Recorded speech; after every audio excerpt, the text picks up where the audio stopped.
Barakata Yahweh, Barakata Yahushai, Ba'ashem, Rakah, Hakwadash, Barakata. First and foremost, I want to give all praises, honor, and glory to Yahweh, Ba'ashem, Yahushai. Double honors to the apostles and elders, a great millstone that rule well, and peace and salutations to Yakim out there pushing this word in truth. This is the Brother I with another video, and I'm going to be covering 2 articles and a few scriptures today dealing with the famine of the word, which as with the way things are looking, it'll be coming pretty soon. And the first article I'm going to be using is on newsweek.com, and it's called "Why Can't Facebook Take Down All Terrorist Content?"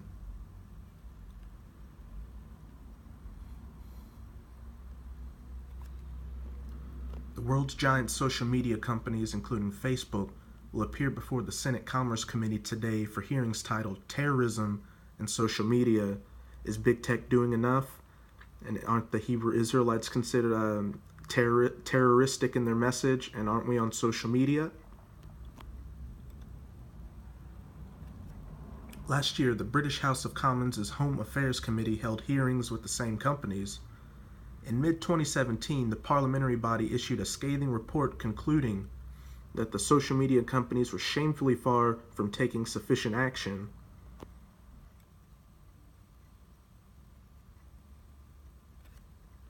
Facebook has long stated that it recognizes its responsibility to eliminate terrorist content and has promised governments to do better.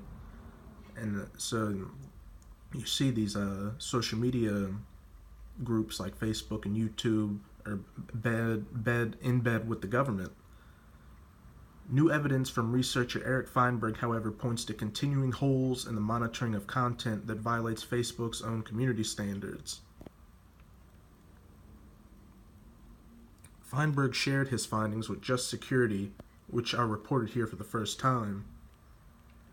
The British parliamentary report repeatedly criticized the social media giant's ability to efficiently identify and remove content that negatively affects their bottom line, such as advertising and copyright violations, but not showing the same commitment to detecting and removing extremist content, the report stated. Slacky brothers. The major social media companies are big enough, rich enough, and clever enough to sort this problem out, as they have proved they can do in relation to advertising or copyright. It is shameful that they have failed to use the same ingenuity to protect public safety and abide by law as they have to protect their own income, and it'll all be done in the name of protecting the little people, as it always is. Feinberg is founding partner of GPEC, or the Global Intellectual Property Enforcement Center, and developed a patented tool for detecting fraudulent and malicious activity on social media platforms. His research has previously led to significant changes by advertisers who were alerted to instances in which their content was associated with videos promoting terrorism, neo-Nazi, and other hate groups. And with that recent FBI policy to look for black identity extremists, the Hebrew Israelites are going to be linked with that as a hate group, since you have all these either agents or scoffers out there linking the word black to Hebrew Israelites, when if you just watch any of the videos or listen to the message, we're not black. We come in many shades, as with the confusion of faces in the northern tribes.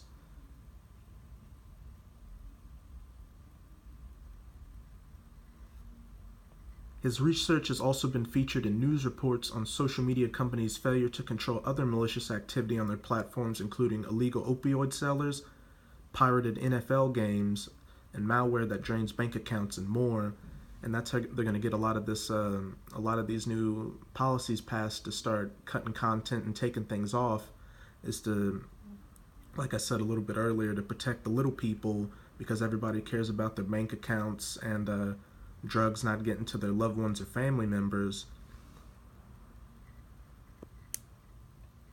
And with that, they're gonna, as it'll say, they're gonna be talking about ISIS and such and terrorist groups. They're gonna easily link us to it, since the Quran, even though it's false, it was a knockoff of the Bible. So some of their laws are similar to the holy laws of the Most High. Does Facebook have an ISIS problem? The First lesson of Feinberg's research on pro-ISIS accounts on Facebook is that his tool appears to detect content that Facebook's own algorithms and monitoring systems have failed to identify.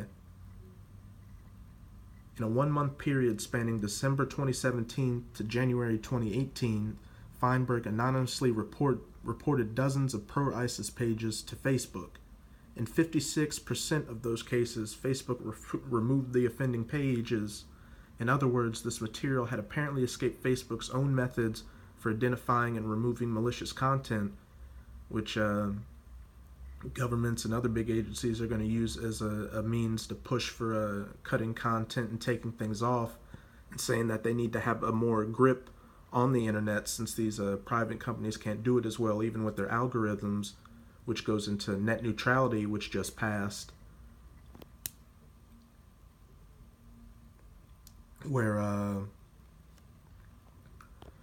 companies are going to start putting websites like Facebook and YouTube into a prepackaged plan that people have to pay more money for and to post content to, and there will be faster and slower lanes of traffic that people will pay money to use, and you'll know that in order to push the message they want to push, they'll push all their what truly is fake news up to the forefront into the cheaper, faster lane packages, while they'll push truth content like ours into the slower lanes that cost more money, into the bottom of the bunch, which will lead to, as I said, the famine of the word.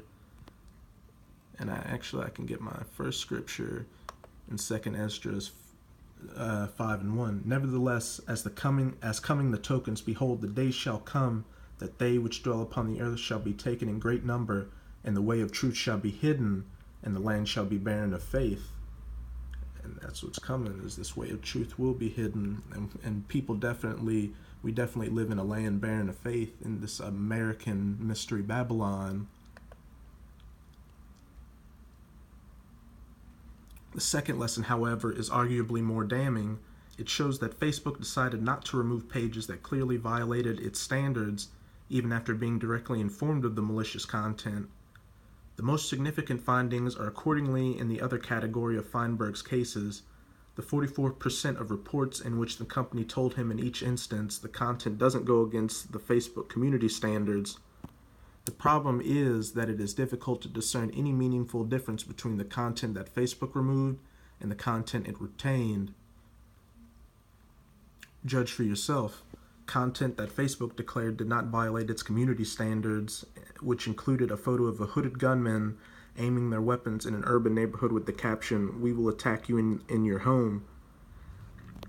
And this could easily be with those pro-black militia groups out there that either are brandishing weapons in their photos. This could easily be linked to them, and it could go back to us, because as you see here, what if a sister is wearing has her head covered and is on a Hebrew Israelite page? They could easily link it to one of those black identity extremists.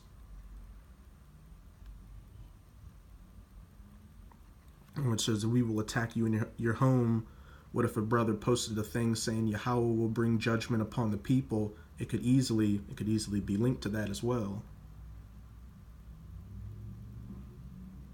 In another case, Feinberg reported a page that presented itself as an online publication inspired by ISIS's notorious propaganda magazine Dabiq, though in this instance it was called Dabiq Bangla News Agency.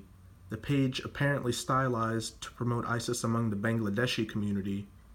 When Feinberg reported the page to Facebook on December 19th, the company responded 2 days later that it doesn't violate their community standards. On Monday of this week, 2 days before the Senate hearing, Facebook appears to have removed the page, but it does not require much work to find other Facebook publications like it. Another page that the company said doesn't go against the Facebook community standards praised the Orlando nightclub attack in the name of God and said, "Be like Omar and do like him." The gunman Omar Mateen had reportedly pledged allegiance to ISIS before carrying out the massacre. And they could easily link us to the Black Identity Extremist Movement or even to ISIS, because if you all remember, Omar Mateen supposedly shot up a gay nightclub, and in Leviticus 20:13 it says, If a man also lie with mankind as he lieth with a woman, both of them have committed an abomination. They shall surely be put to death. Their blood shall be upon them. So we don't condone homosexuality or lesbianism or anything like that. And you could see how they could link this to us, but a lot of people are simple out there and think that we would promote going out and doing that, but we're not in our kingdom, so we have to turn the other cheek and render unto Caesar what is Caesar's. But you could see how if they gave a so-called brother a bag and he was actually an agent and went out and did an attack like this, they would link us to ISIS and such.